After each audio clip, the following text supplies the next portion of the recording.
you doing, folks? You think that's trauma? This one time I was at a comedy show, one of my great friends was on stage, and I jumped on a punchline. It was just like the most traumatic thing that's ever happened to me. On the bright side, I don't have to read my set.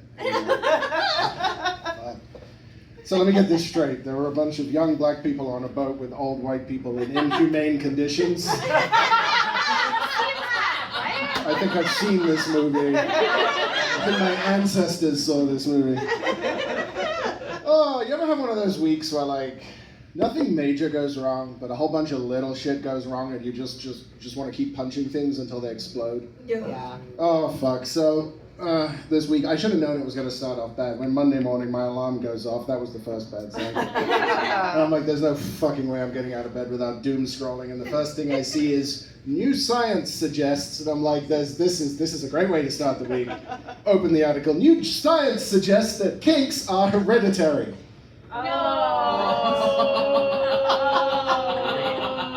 Can I unsee this, please?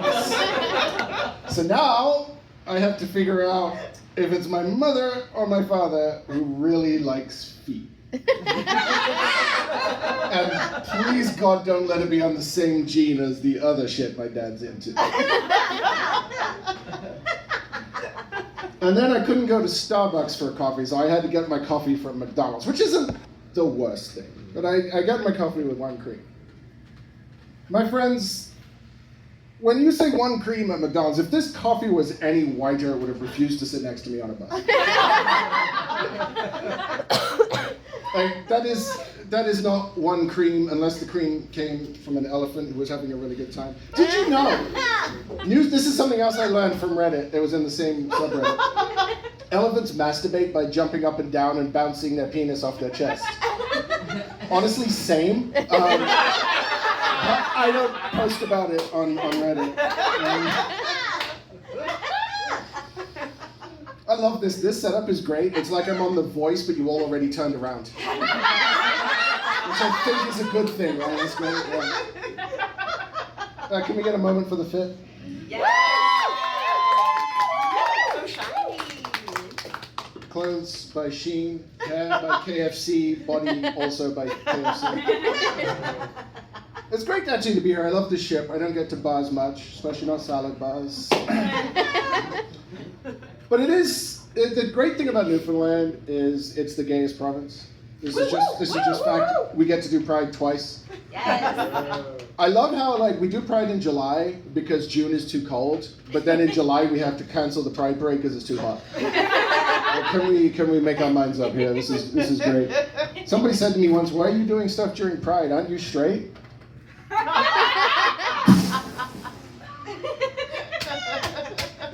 Dude, I watch wrestling. What do you think?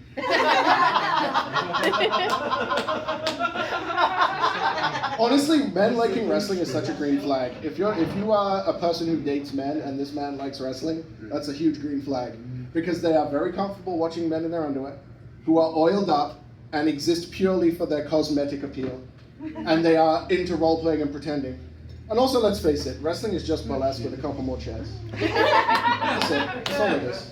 If you don't think wrestling is just homoerotic theater, there's a move called the power bomb. Not power bottom, that's something different. A little bit more overt. But have any wrestling fans? Any other wrestling fans? Yes, my friend over here. A power bomb is just like the perfect example of how gay wrestling is. So to start with, your opponent standing in front of you, you kick him in the gut. That's not particularly homoerotic, that's fine. Then you take their head and you shove it between your legs. Pretty good. Then you wrap your arms around them. That's just a manly hug, nothing wrong with that. And then you pick them up so their crotch is directly in your face. I mean, that's just a fun Thursday. And then you drop down to the mat so that now their crotch is directly in line with your crotch. And this is not homoerotic approach. Let's not pretend, guys. It's okay. It's okay to admit it. There is nothing wrong with it. I've been told I'm gay for a bunch of things. Apparently because I drive an electric car, I'm gay. Yeah, that's the thing. I drink cider instead of beer most of the time, so I'm gay. When I play video games, I die a lot, so I'm gay. I play different video games and I don't die enough, so I'm gay. I wear shiny clothing, bright colored clothing, so I'm gay.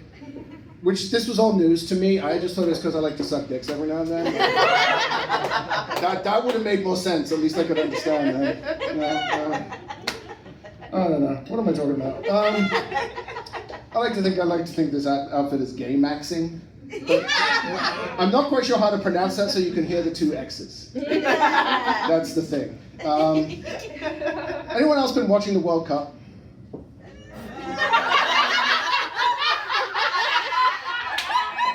Should have remembered where I was. I called you a sportsman. I am in fact a sportsman. The thing about the World Cup, I get a lot of stick for watching football, and it's fucking football because they put their foot on the ball.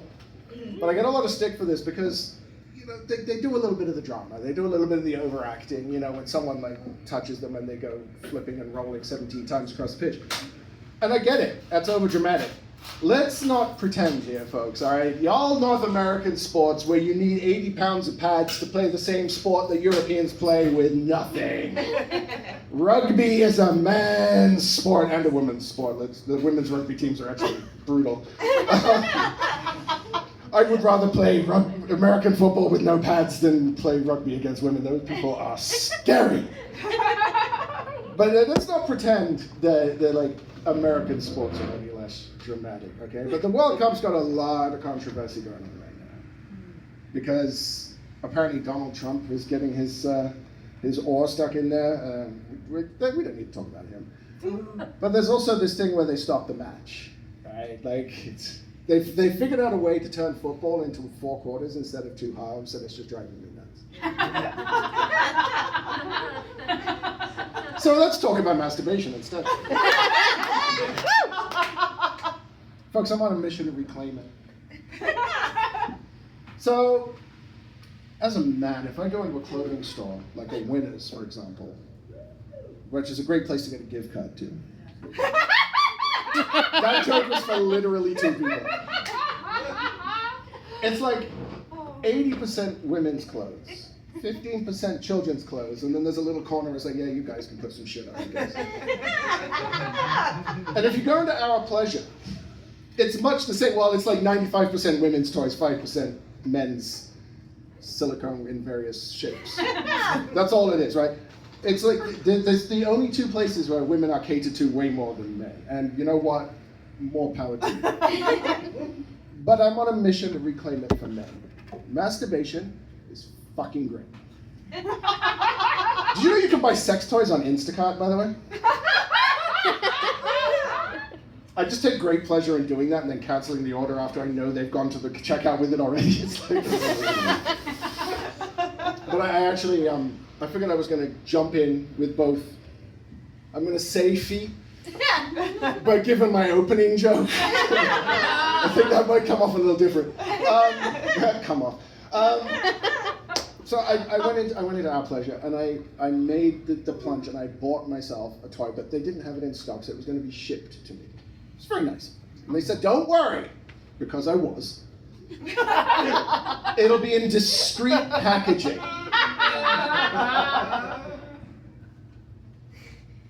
So a week or so later, it shows up at the house.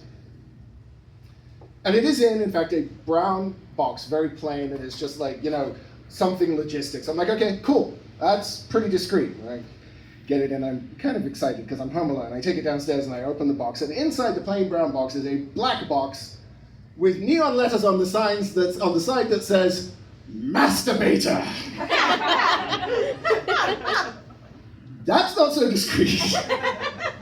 And you know what, though? It's fine. You should be proud of it. Masturbate, there's nothing wrong with it. It is not weird that the ghost of your great-grandparents is watching you do it. They're ghosts. They can wibbly-wobbly on through the wall. They're the weird ones for not leaving.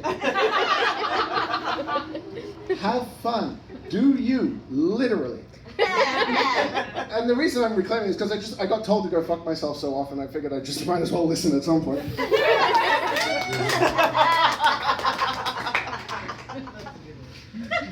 I've noticed something.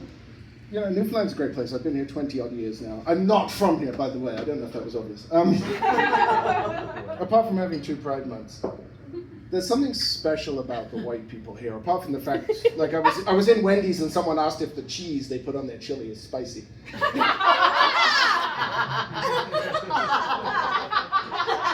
You're the reason I can't have nice things. Oh my God. But the white people here are great because, you know, if they talk to me on the phone, I don't sound black. I don't. I know this. And then they meet me and you can almost see their brain short circuit. And then it's like, I need to show this person I'm cool with him. What rappers have I heard of? How black can I pretend to be right now? And you know, if there's 3 people there, they'll be like, pleased to meet you, pleased to meet you. Yo, what's up? I promise you, friends, you don't need to prove to me how black you can be. Because I tell you one thing, I am not going to pretend I am white for you. Unless you're a cop. Or you're offering me a job. That's also a thing. That's a thing, unfortunately. No, it's great being here. The first Christmas was kind of interesting, though. You know, like I grew up in England, but I did live in Barbados for a long time. And Barbados is a great place, as long as you don't mind sand, in places that sand has no business being. But we don't get a lot of snow in Barbados, and we get a little bit in England, but never enough to bother you. So my first winter here was kind of an eye-opener. So the first time I ever had to deal with like putting wood on a fire was my first Christmas here. And I've watched all the shows and I'm like, yes, I even have a plaid shirt. Put on my plaid shirt and I'm outside and they gave me an axe, the fools, and I'm chopping wood and I'm just starting to get a really solid strike on this. I'm like, yes, I can split this wood in one shot. And I noticed coming down the road, there wasn't much snow on the ground at this point, was a woman with 2 young children. And they stopped to watch me cutting the wood and testosterone was here now we up here, and now we're putting on a show. Yeah. So I'm like, I put the axe down and I just rolled the sleeves up, grabbed the axe, split again, and I'm like, fat's rippling, because the muscle, there's no muscle, it's just like that. And I'm feeling really good about this now, right? Anyway, she says, okay, time to go now. And one of the older kid of the 2 kids looks at her mother and says, but Mom, I want to watch the funny colored man cut the wood. Oh, God. Yeah, you gotta feel sorry for her, you really do. It was actually that same night, I'm sitting there and I'm rejoicing in my newfound manliness and having become a lumberjack in my teenage years. There's a knock on the door.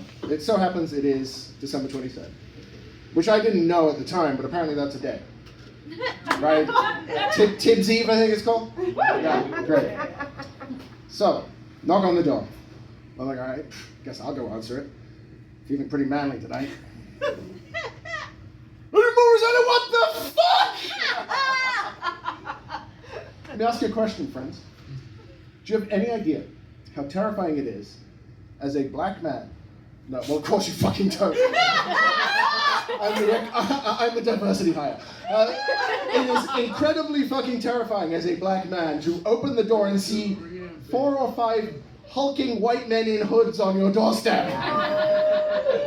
I'm like, is there a fucking burning cross out there as well?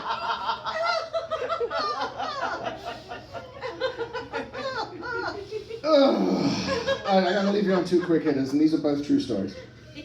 I used to do a lot of traveling. I was in St. John's Airport. You know, before they did all the revamp and it was less like a shithole, there was one thing beyond security, and it was this tiny little Tim Hortons, right?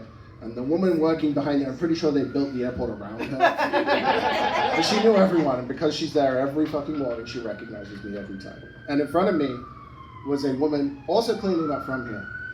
very flustered. She's got a briefcase, she's got a computer bag, she's got a cell phone in one hand, she's got a Bluetooth earpiece in. She's trying to figure out what's going on, and she just says, "Yeah, hang on. Can I get an extra large black?" And the woman behind the counter gets a look in her eye and says, "Sure, there's one right behind you, my ducky." Oh my God. And I'll leave you on this. Science has recently shown, I'm hopping on science now. Science has recently confirmed 43% of Canadians are still afraid of the dark. Especially if he sits next to you on a bus. Folks, I've been awesome. You've been Chris Lansdale. Enjoy the rest of your night.